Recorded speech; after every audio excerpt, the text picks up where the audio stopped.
Oke, selanjutnya kita akan belajar. Ini kita mulai menerapkannya ya, turunan, aplikasi turunan. Nah, jadi kalau ada fungsi seperti ini nih ya, seperti ini ya dan seterusnya ini ya. Nah, fungsi ini punya nama y atau fx begitu ya. Nah, kita bisa tahu tanpa perlu menggambar ya dengan bantuan turunan, kita bisa meramalkan, bisa tahu eh, fungsi ini bentuknya seperti apa gitu. Nah, ini misalnya kalau digambar seperti ini, ya kita bisa tahu dengan menggunakan turunan pertama atau turunan kedua. Itu. Misal begini, kalau kita tentukan turunan pertama ya, kita tentukan f(x) dan x kayak gitu ya. Lalu x-nya kita substitusi angka-angka yang ada di sini nih, dari kirinya a ya. Kita substitusi ke sana. Maka ini bisa dipastikan pasti fx-nya itu lebih besar dari 0. Kenapa? Karena dia sedang naik nih. Dia sedang naik. Fungsinya sedang naik. Fungsi naik kita bilang begitu. Ya. Kalau x-nya kurang dari a ya. Ini please note ya. Untuk case ini saja ya. Jadi maksudnya kalau gambarnya fx-nya beda ya beda lagi gitu. Ya. Cuma seperti itu. Jadi kita bisa bisa tahu, oh turunan pertama positif. Oh berarti pasti gambarnya lagi naik ke atas kayak gitu. Ya. Terus habis itu kalau kita masukin persis di sini nih. Di sini. Di sini gradiennya 0 nih. Datar.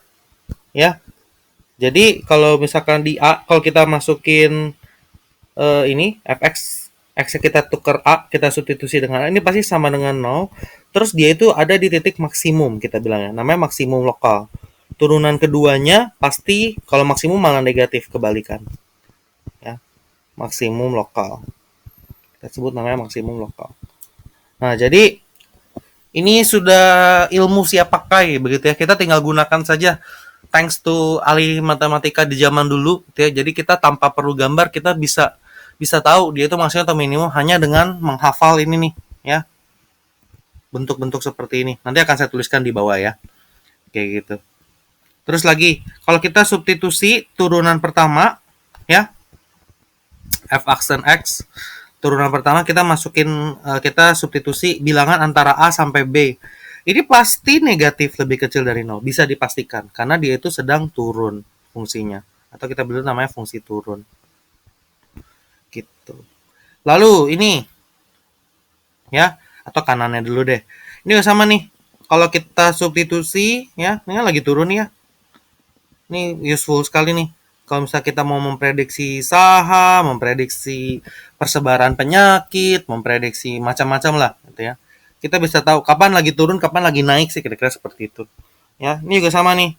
Turunan pertamanya ini pasti bisa dipastikan negatif nih. Ya, ini juga fungsi turun. Kalau kita substitusi angka antara B sampai C ya. Seperti itu. Nah, kalau kita substitusi di sini ya. Kalau kita substitusi B, apa yang terjadi? Ini turunan pertamanya akan 0 ya. Turunan keduanya juga akan 0. Ini kita sebut namanya inflection point. Inflection atau saddle ya. Atau kalau bahasa Indonesia titik belok. Bentar. Inflection atau saddle point. Atau kalau bahasa itu kita sebut namanya titik belok. Di sini deh. Biar nggak terlalu penuh.